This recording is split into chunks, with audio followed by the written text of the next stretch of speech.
Creativity and community are absolutely vital in challenging times. Welcome to Syncreate, a show where we explore the intersections between creativity, psychology, and spirituality. We believe everyone has the capacity to create. Our goal is to demystify the process and expand the boundaries of what it means to be creative. We talk with visionaries and change makers and everyday creatives working in a wide range of fields and media, from the arts to science, business, and technology. We aim to illuminate the creative process from imagination to innovation and everything in between. I'm Melinda Rothouse, and I help individuals and organizations bring their dreams and visions to life. At Syncreate, we're here to support your creative endeavors, whatever that might look like. So if you have an idea for a project or a new venture, maybe a business idea or a creative work, and you're not quite sure how to get it off the ground, reach out to us at syncreate.org. Our book, also called Syncreate, walks you through the stages of the creative process so you can take action on your goals. We also offer resources, creative process tools, and coaching to help bring your work to the world, including a monthly coaching group that happens the fourth Sunday of every month. So check out the website for more details there. We would also love to get your feedback on the show, whether you have ideas for episodes or guests, or just want to reach out to us based on some of the pro tips we share at the end of the episodes and share your own creations with us. We'd love to hear from you, so please get in touch. So my guest today is Linus Streckfus. He's a native Texan, a poet, musician, mental wellness advocate, counselor, and psychotherapist right here in Austin, Texas. He is also the author of a little book of Loteria Riddles, which we'll be talking about a little later in the show. And so our focus today is about the connection between creativity, dreams, and imagery, and how that shows up in kind of both of our songwriting efforts and so on. So enjoy. So Linus, welcome to the show. Yeah, thanks for having me, Melinda. Yeah. It's really kind of a joy to be able to come here and to talk about dreams, creativity, the unconscious. Yes. I love talking about this stuff. Yeah, it's Yeah. great. And so, we met, I don't know, a while back, a year or two. I've lost track of the time, but, you're a psychotherapist here in Austin, as well as a musician and a poet. And every time we get together, we just have these really interesting and deep and sort of like rambling conversations about All that. all of these topics that you just mentioned. And so in some of our more recent conversations, we've been talking about dreams and how dreams relate to creativity. And we're both songwriters. And so we've been kind of chatting about how our songwriting is influenced by our dreams. And I personally have been receiving like probably most of my song ideas in the last year or two from dreams or that time around sleep. Fascinating. Like that hypnagogic state, right? Like falling asleep, waking up during a dream, which for me is like a really different way of going about things. So, and I know you're working on a collection of songs that is at least in part inspired by your dreams. So I'm kind of curious, I don't know, just to start off, like, how did that come about? Have you always gotten ideas for songs from dreams, or is that a newer phenomenon for you? Well, dreams have always kind of been there as an influence, as a creative, as an artist. And it's kind of hard to draw up an explanation or a justification. It's just kind of like second nature to me. Just to be interested in that kind of material, that part of my experience. comes up in my imagination in my sleep. And those things find their way into my songwriting. But recently, I think it's been a little bit more of a program, maybe. Yeah, how A so? little bit more. A little bit more. Well, I'm becoming more interested in working with that type of material that comes up in that state, and that uh, when we're asleep, um, and our consciousness isn't working as it does in the everyday world. And yet there's some kind of light that's shining in that dark of our sleep, and we're having experiences or sensations, and we wake up and, what was that? And it kind of gives an opportunity to express or put it into images or language. But I'm one of those people who, the more intensely my musical activity gets in my everyday waking life, the more it will appear in my dream life. Yeah. So there's a little bit of carryover. And so, like you were describing your own process, the songs that you write that come during that window of time, maybe right before sleeping, or maybe from a dream or upon waking up. That's been happening with me, and so it's an opportunity, I guess, to really just kind of lean in and try to make a different kind of thing that's a little less. That's a little more open. Yeah. A little less results directed. I'm not sure what is gonna be.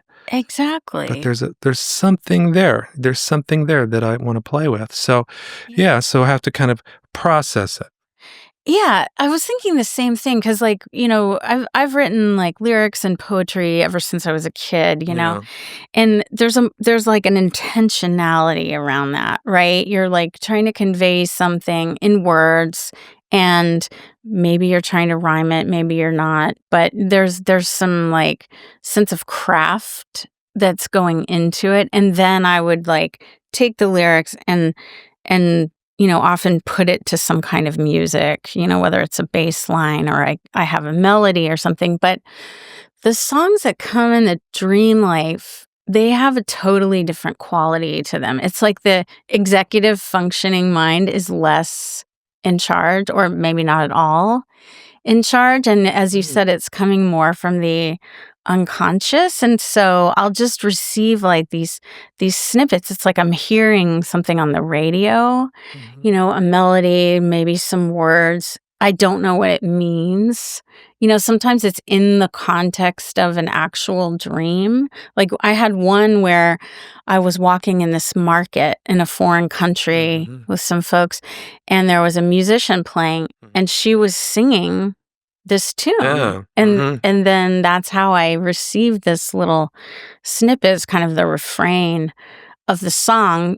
But other times, like if I'm just in bed and kind of falling asleep, sometimes I'll just hear something.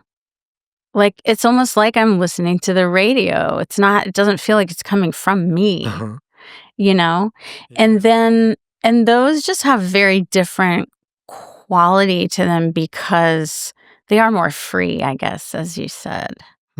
Yeah, more free. There's a little bit more mystery. There's a chance to be kind of curious about the piece, the thing. I can so relate to the part about you said you had this dream. Someone was singing in the market, and you kind of came up with this refrain. It kind of stuck with you. I had that same type of experience a couple of weeks ago. And it was a positive dream, which was another kind of factor in, do I want to work with this and create something from it? I'm more likely to, even though sometimes when there's a a dream that didn't feel so good. Sometimes there's something important in there that's worth looking into. But this particular dream, it was a positive dream, and so I woke up and I had the refrain, and so I grabbed for my my phone that was kind of nearby, and I just kind of started to kind of sing it into my phone because I was like, I got to catch this. I really want to catch this. It's just it feels kind of good. It's staying with me. I'm going to catch this. And so I caught it. You do it well, you do it well, you do it well, you do it well. You do it well, you do it well, you do it well, you do it well. And then I kind of was lying there with it for a while. And then maybe I was up maybe an hour later and I was like, okay, it's still there. I'm still kind of feeling it. So I grabbed my guitar and I'm like, I'm going to try to play, what is this refrain? So I just play like a little passage.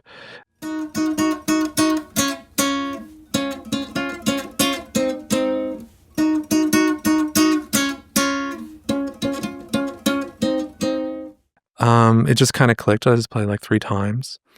And so I guess it wasn't maybe until like later in the day when I had a little more time where I kind of would try to develop it a little more and just kind of put the two together, put the refrain with the music.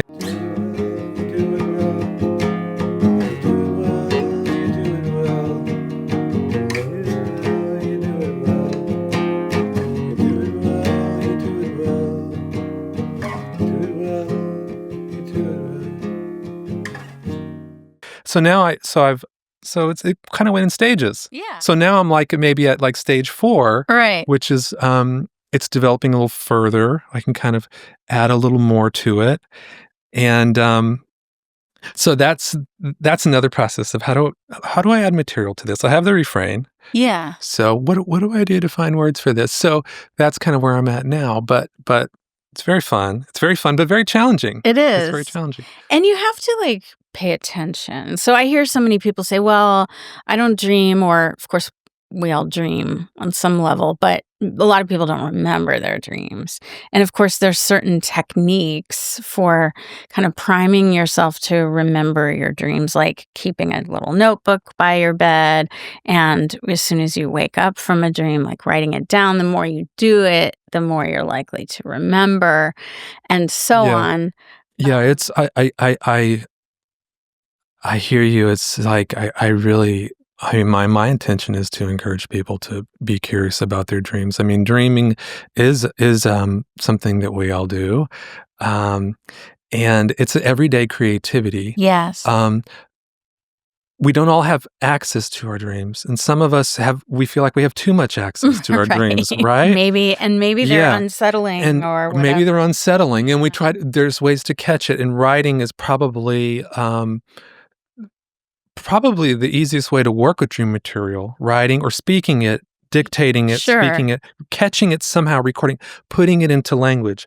And then yet when we put it into language, we kind of lose something. We lose sight of the thing, of the experience, but we start to kind of transform it just a bit so that we can work with it in our everyday life. Like there's an ephemerality about, there's like a multi-dimensionality, but also an ephemerality about dreams. Yeah. And just as you're saying, it's like we're almost taking it from 3 dimensions and putting it into 2 dimensions when we try to write it down. So like something is lost, but then it also becomes more concrete. It becomes a thing. Yeah. It becomes a thing. Yeah.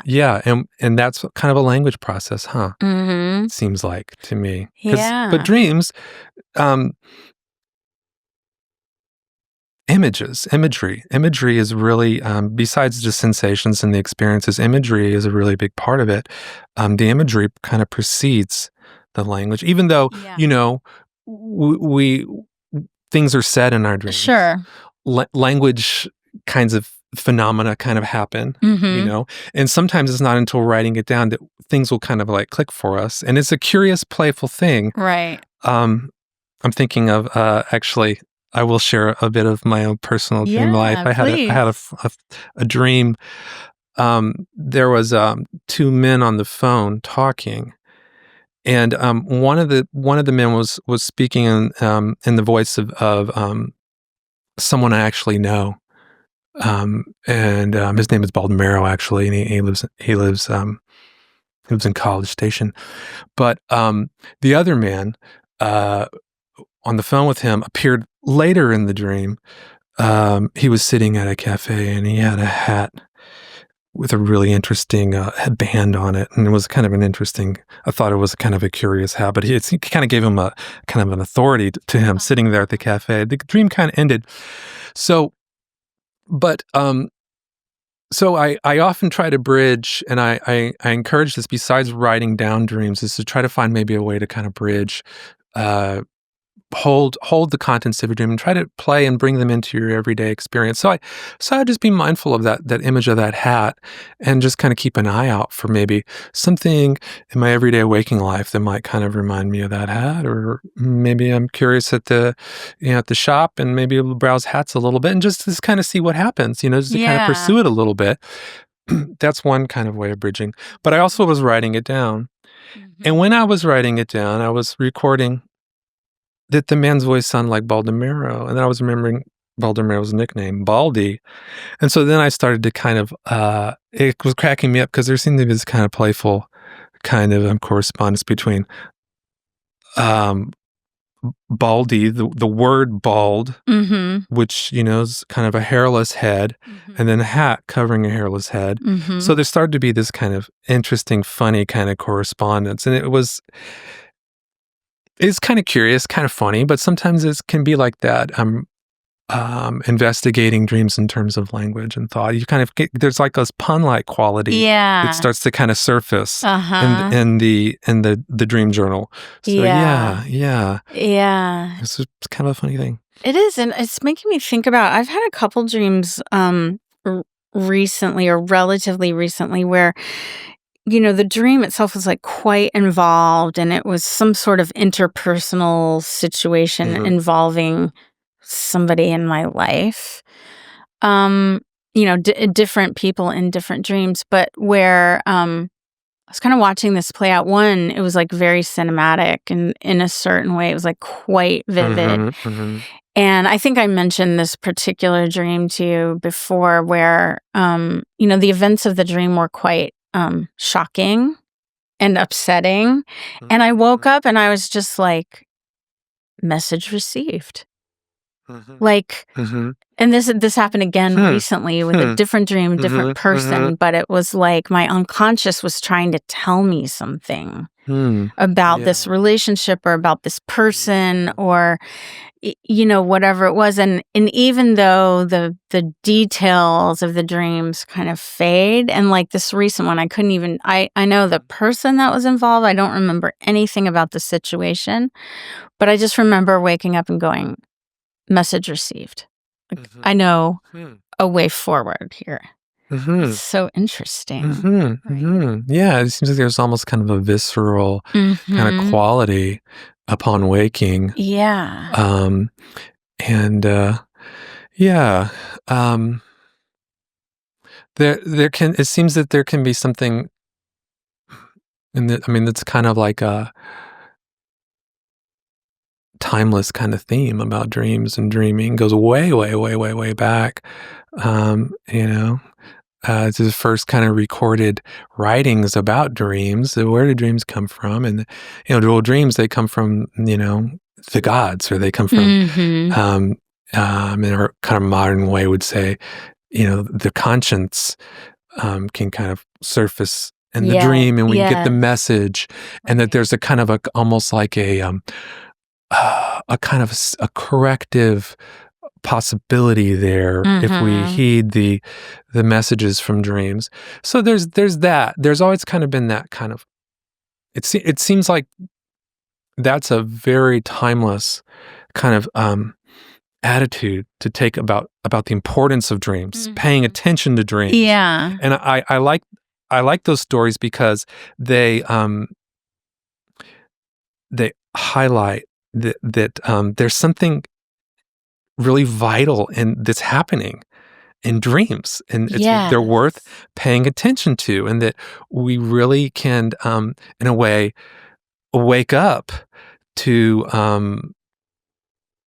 something that's happening from us, within us, that's really important to our lives, that can bring a lot of meaning.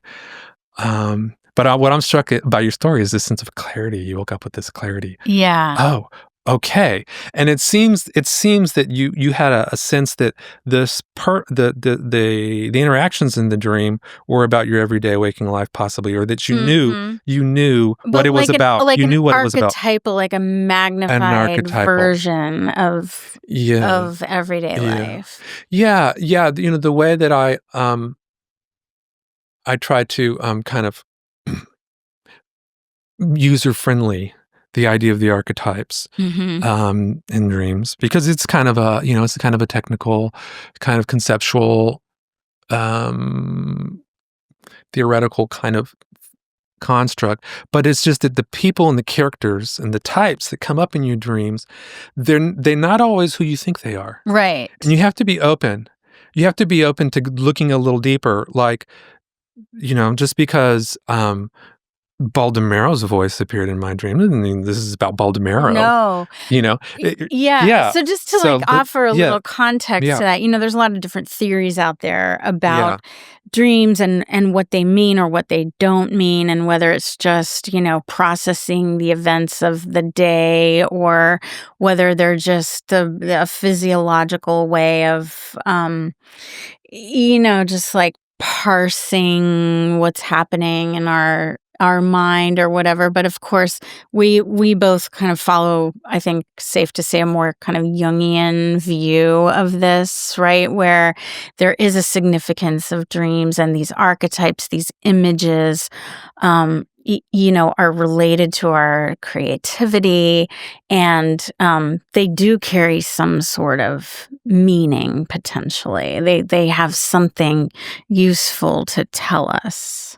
Right. Yeah, something useful to tell us, something about our lives, something about what our lives might become, something about the energy that's within that we might not be in touch with. Yeah. So, in your work as a psychotherapist, you also work with clients with their dreams.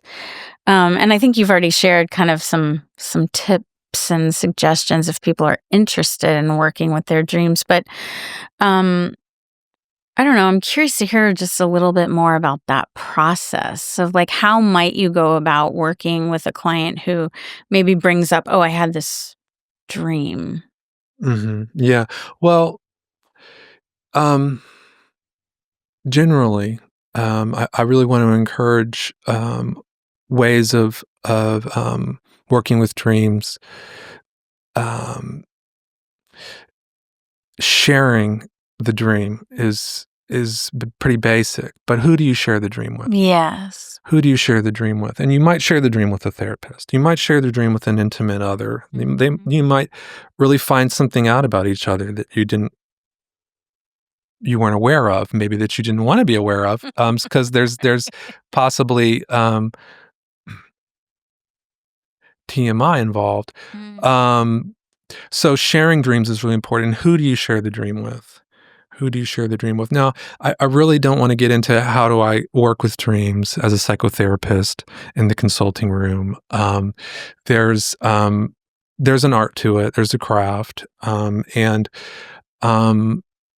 it can get quite kind of clinical, But my purpose and my intention in talking about dreams here is about dreams as everyday creativity, and sharing the dream. And I definitely think sharing the dream with a close other, a therapist, is a great way to kind of unlock the creative energy that's present there in our dreams. But it's a working with dreams,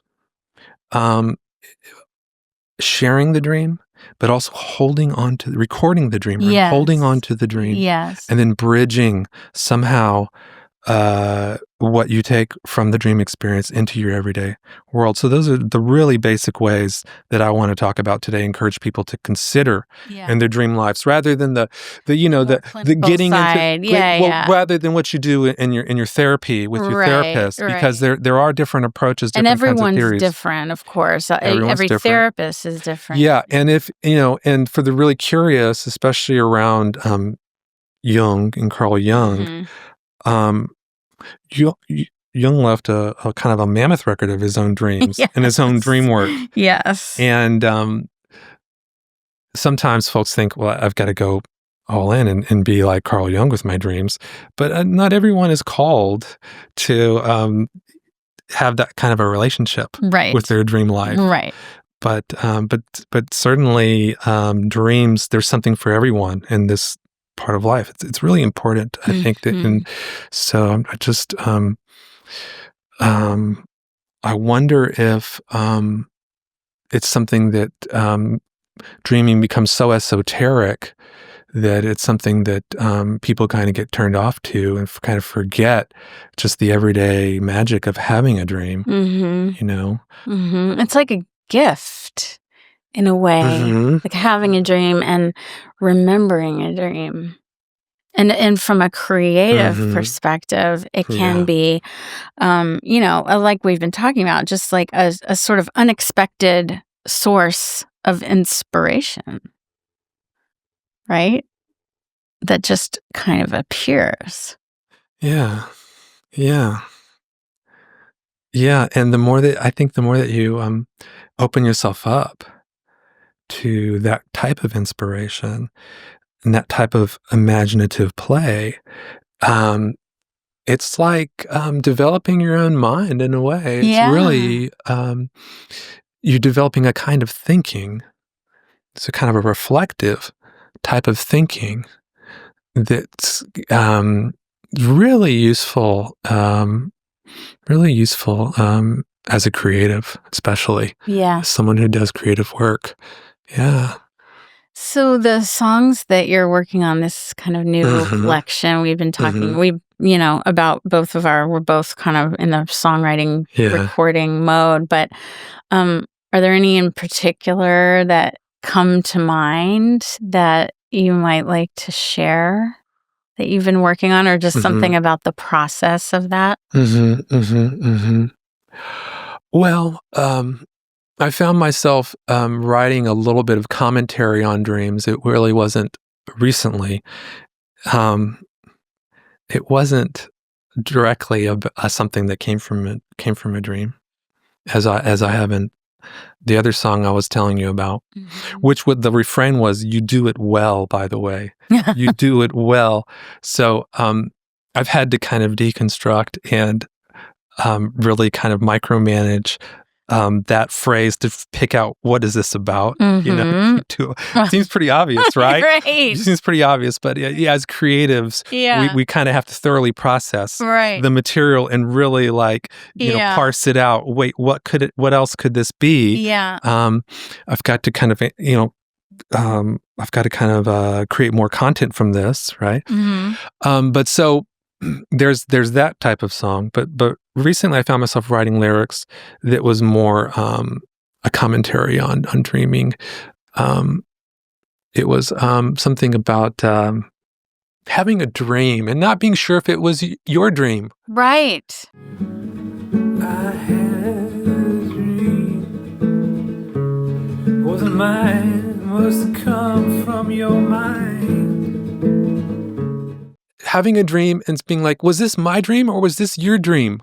Right. It was that kind of a thing. And and that's that was a kind of a fun kind of place to go in the song. The song's about a relationship. The song is about a relationship. Sure. So, there's they often are.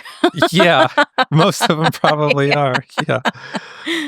So but that thing about is it my dream or is it someone else's? I think it came from your mind, right? Wait, whose mind did this dream come from? Well, that happened with us one time, because we were having a conversation about dreams, and you were talking about your mother, and both of our mothers have passed at this point, mine more recently. And you were talking about your mom and her kind of religious devotion, this and that. And then, my mom had recently passed. She wasn't religious at all.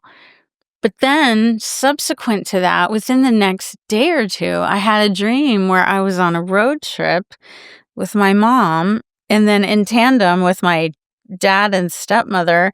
And my mom wanted to stop and go into this church, which would have been very kind of unlike her. But I felt distinctly like my dream was influenced by our conversation. Yeah.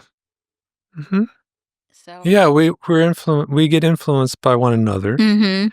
And some of that material gets stirred up, and then we have a dream, and we, it's kind of a reflection, right, on our waking life experience. But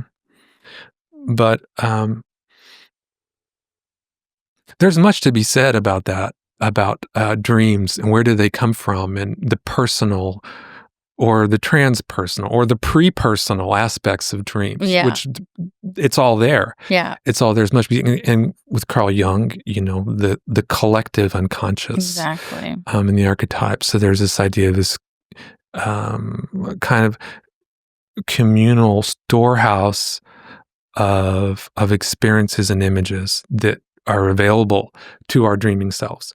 So, and then even in from a analytic perspective, psychotherapy perspective, there's the whole, I guess you could say, phenomena of influence of therapy on dreaming. Sure. So where it gets feedback, or there becomes a feedback loop where it goes back into the therapy, and so that becomes more material to develop. So a lot can be said about that quality to dream material that seems to not always be so personal, and yet when we work with it and create meaning out of it, we're integrating it. Yeah. We're integrating it into our own experience. Yes. Yeah. Yeah, it's making me think. I just submitted this article revision to an academic journal, which I think I told you about. And it ended up being, this like huge process that took me like a year and a half. I finally finished it. Oh, I know about long processes. By the way. Awesome. Accepted as That's is. great. Congrats. No further revisions. But it was about the role of creativity and meaning in psychological development across the lifespan. So just as a little topic. But what you're saying makes me think about, the more that we self-reflect, the more we, work with our dreams, but work with any sort of, experiences in our lives, whether we journal, whether we express that artistically in some way. It's like expanding the sphere of our beingness.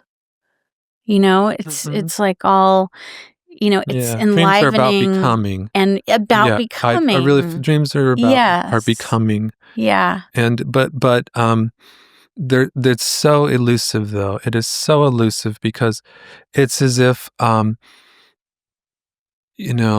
dreams are active and passive. Yeah. They're both. We're listening, but we're also, there's an aspect sometimes it seems like we're speaking, but what is speaking through us in dreams? But dreams are going forwards and backwards at the same time. It seems like sometimes from some center, and we work with it, and then something will click. Something will click. Yeah. Right? Something will click, and then it's as if some new development can kind of unfold from going there. Yeah.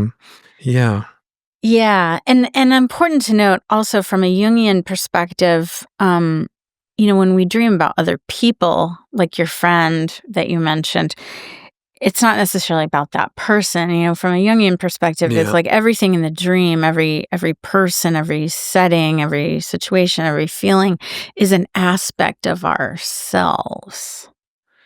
Right? Yeah, that's kind of that's a very kind of Jungian way to look at it. But and I think that's a really useful way to look at it, and that um, it's challenging. It can be challenging. It can be really challenging because there's things we encounter in our dream life that can seem so alien Yeah. and so frightening or foreign Yeah, right. that we don't see that there's an opportunity to understand something about ourselves. Right. When that gets into the idea of the shadow, I think also. Yeah, with Jungian work, you can consider the shadow. So, and then there's Jungian thinkers like James Hillman, for instance, who elaborates about the underworld of dreams. The underworld of dreams, and that that dreams are really are otherworldly, and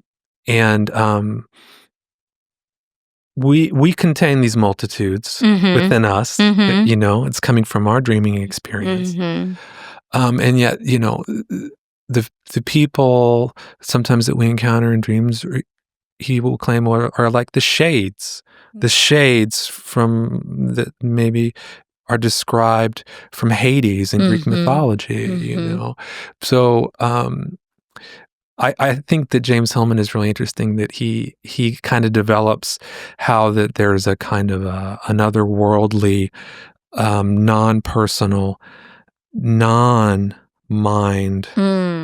aspect to dreams. This is kind of a little bit more on the extreme. But what you were talking about, the different figures that come up in dreams being aspects of ourselves, is a very constructive, productive way to work with the material, to reflect on oneself, reflect on what's happening for one's life. Yeah, definitely. Yeah. And again, what is, this the appearance of this person in a dream, in my dream, what is that telling or revealing about my experience, or how I'm maybe not what's happening with the other person, but how I'm relating with that other person, or what that person perhaps represents within my psyche. Right. Gives a lot to reflect on, to consider. Yeah. What's happening in our everyday interactions. Yeah. And it's almost as if sometimes we know, we get access to the knowledge that we didn't know we had. Yes. About ourselves and about our lives. Oh yeah, well, I might have a dream of an old friend in it named Lucy, But when I'm recording the dream, I'm laughing because, Linus and Lucy. My name is Linus. Is this some kind of a weird joke about, a Peanuts reference in my dream? But then, consider, well, is this about my old friend Lucy, or maybe playing with the meanings again? Lucy, what is Lucy? Lucy, what does Lucy mean? Lucy means light bearer. Yeah. Is this something about light? So you can see how creatives, artists can really get a flow going. Yes. With dreams, playing with the images, the people, the language, in being open to imagining, what is this? Yeah. What is this? What might this be about? Right. And just not knowing. And that idea of the becoming, because, creativity is connected to associative thinking, making connections between seemingly unrelated things. So there's unlimited potential there. Like just what you said, Lucy, What does that represent? What does that mean? What's the etymology of the word? Like, there's so many places you could go with that. Exploring. Yeah, you get to explore. Yeah. And you get to engage in reflective thinking. Yeah. Reflective thinking, yeah, which is a really great kind of, I don't know, a faculty of the mind to work with that dreams give that opportunity. Yeah. Yeah. So I want to make sure we also have time. You mentioned that we contain multitudes, and you're also a poet. Yeah. And you have this lovely book that you've composed. Yeah, the Loteria Riddles. The Loteria Riddles, a little book of Loteria Riddles. Yeah. So I, too, have written Loteria Riddles, yes. Tell us a little bit about that. Oh, gosh. A fun project. I was working on it for quite a while. It was kind of a bit of a pastime for me. Finding the form of these poems wasn't an exploration, but it was inspired by I guess what you might call a folk art tradition. Mm-hmm. I guess it kind of depends on who you talk to, but Loteria is a kind of a popular tradition from Mexico. Yes. That has crossed the border, of course, and it's very popular here in Texas. And we've become really familiar with the imagery and the icons of Loteria. It's a series of cards, and it's a game that's played. And there are traditions to playing this game, and the traditions go back a very long ways. But the form of the game that we have these days was from a kind of manufactured version of the game.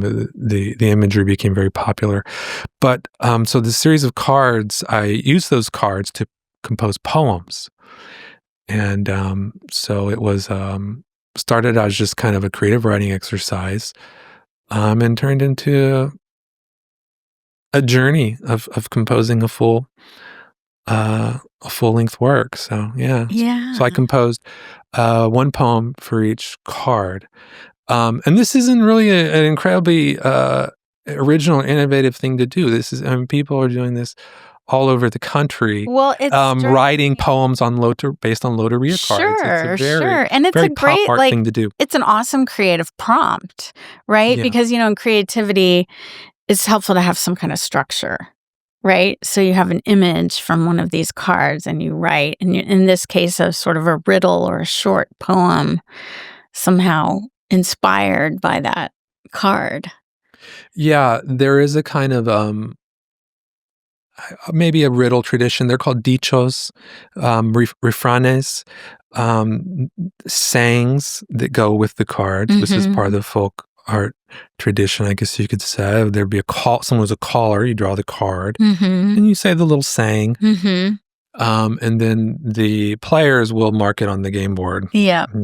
Yeah. And you're going for patterns on your game board. Mm-hmm. But so yeah, there's a tradition to that. It took me a while to come around to that, because they actually, the pieces began as longer poems, mm-hmm. Okay. Like little mini episodes. Uh-huh. And over the course of time, as I kind of distilled them down, kind of whipped them into more shape, there was something that's maybe in the spirit of the game. Yeah. The game itself. Yeah. It was about creating a little riddle or a little saying or a funny little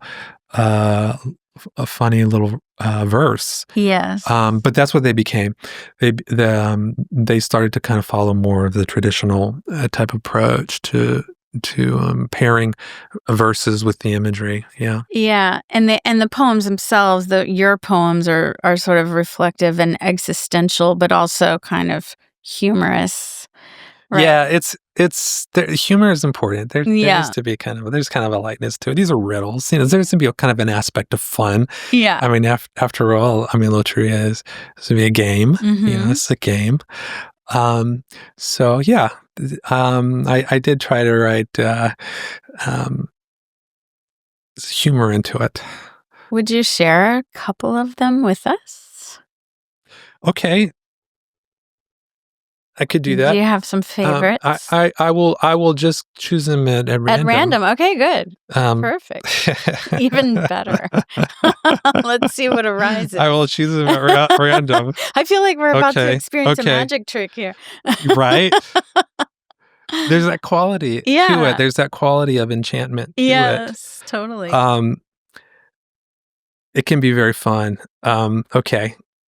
So I'm just paging here. Okay. Okay. So I've come to El Borracho. Yes.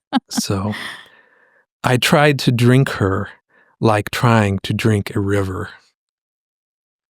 There you go. And El Borracho is the drunk, right? The drunk one. Yeah. Right. So yeah. I love it. Another one. Or wait, actually, to truly do a random, I have to not know if it's front or back. Okay. Right? I can't really know if it's front or back, or and then I got okay. Okay. Well, there's a theme here. Okay. La Chalupa. Chalupa. Okay. Your voice, silver and well, gathers me fruit and flower on a little boat like a shell. Beautiful. And then we'll do one more. Yes. El Diablito. Ooh, the little devil. Dance with the devil, less than me, then whip me with a blessing. Ooh. What I love about these is that, like, speaking of containing multitudes, like, they're so short and yet they contain so much. It's almost like each one is a little world unto itself.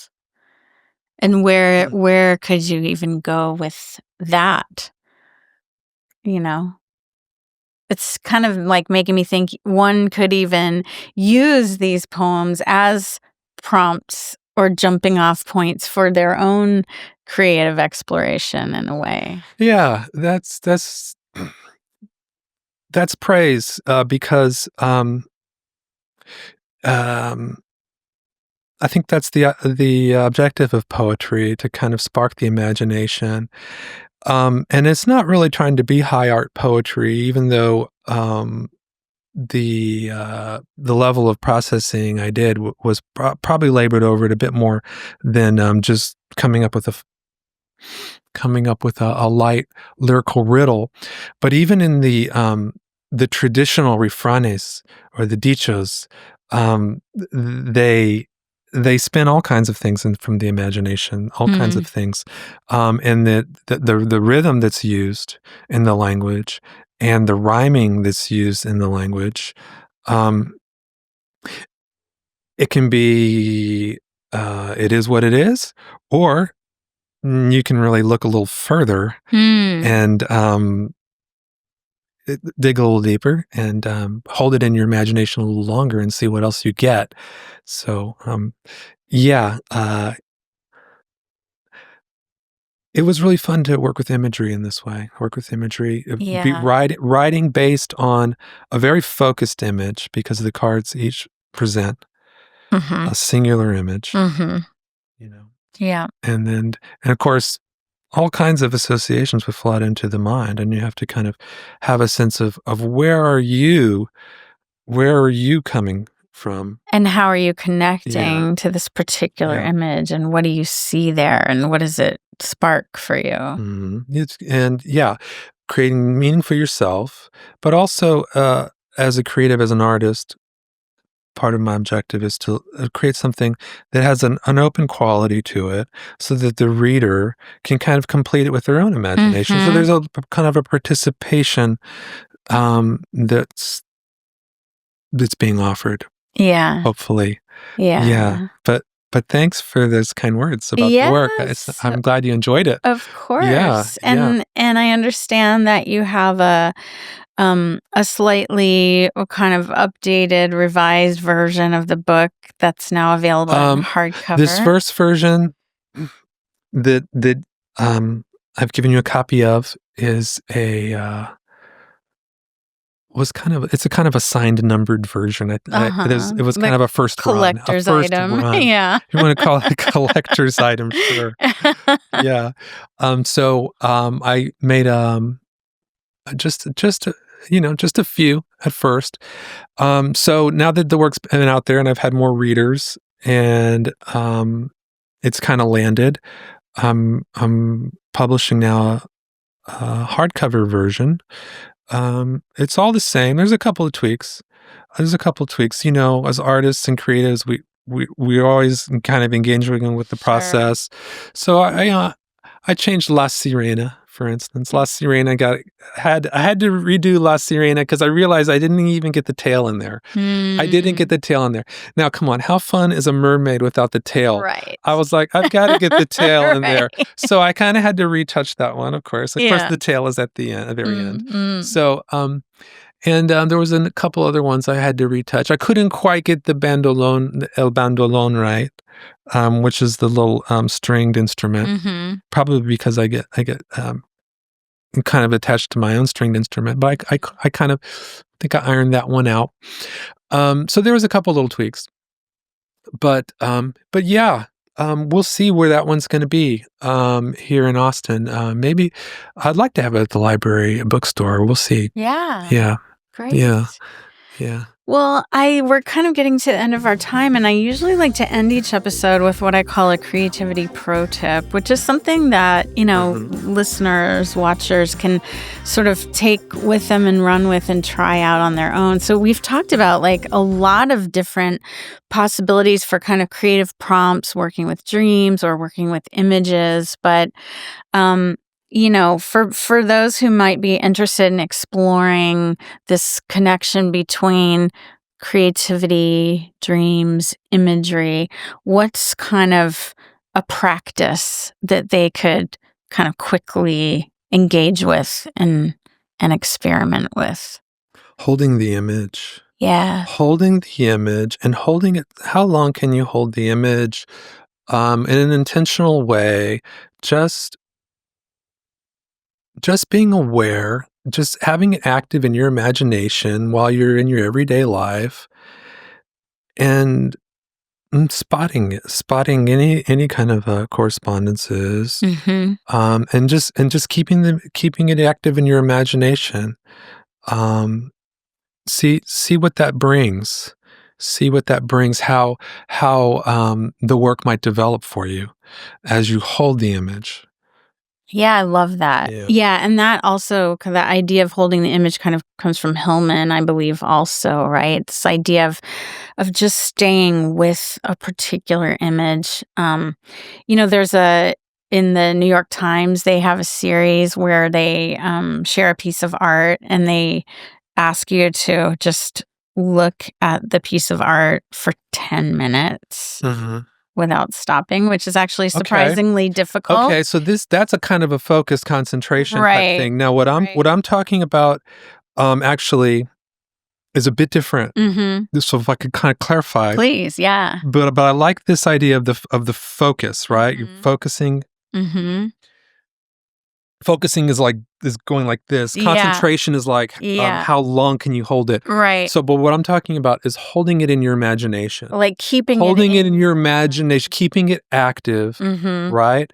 In your everyday waking life, even when you step away from your desk, right, or from your studio, stepping away. But holding it lightly, but having it be active. Yeah. And try to find correspondences, rhymes in your everyday life. And just notice how active it can be in your imagination, and then bring that back to your studio. This is what I'm talking about. So not so much holding yourself there with it. Looking at it, but so just keeping it in mind as you move about your life. Keeping it in mind as you move about your life, kind of in an actively engaged kind of way. So, yeah, we're bombarded with so much in our immediate culture. Much. Yeah. We're bombarded with so many things that we're not really so interested in seeing, but they keep coming at us again and again. And oftentimes there's a kind of repetition quality to it. Yeah. Things that we might not be wanting to think about. So it kind of, it's a nice practice to consider what is it that you, in an intentional way, do you want to hold in your imagination? Yeah. And to try practicing holding that in your imagination. Yeah. And looking for it in your everyday life. Yeah. So, does that work as a pro tip? Yeah, I love that. Okay. I love it. Let's run with that. Okay, we're gonna run with that. So I can't wait to hear what people I know, report. let us know if you try this out. Love to hear what you come up with. Yeah. If people want to learn more about you, the book, your music, your psychotherapy work, what's the best ways for them to find you? Yeah. Well, you could find me online on my website. You can find my book right now is not available through kind of the commercial market, Amazon Marketplace. Actually, I was trying to find alternate kind of platforms for it. We landed on Poshmark, believe it or not. Okay. So great. You can find the book actually right now. This limited artist edition. You can find that on Poshmark online. Right. We'll give a link to that in the show notes. Yeah. And the book is on sale at some gift shops around here in Austin. It's not really available outside Austin. Possibly there will be a link on my website where you can order it from me online.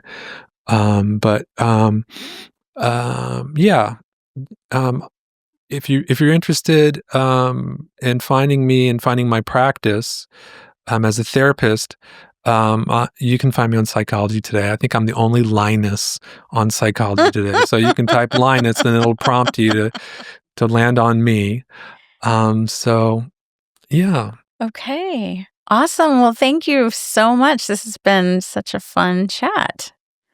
Thank you. Yeah, this has been wonderful. I really appreciate this dialogue that we continue and come back to. Yes. And always. Really appreciate you and the work that you're doing. Yeah. Thanks for having me. Thank you so much. Yeah.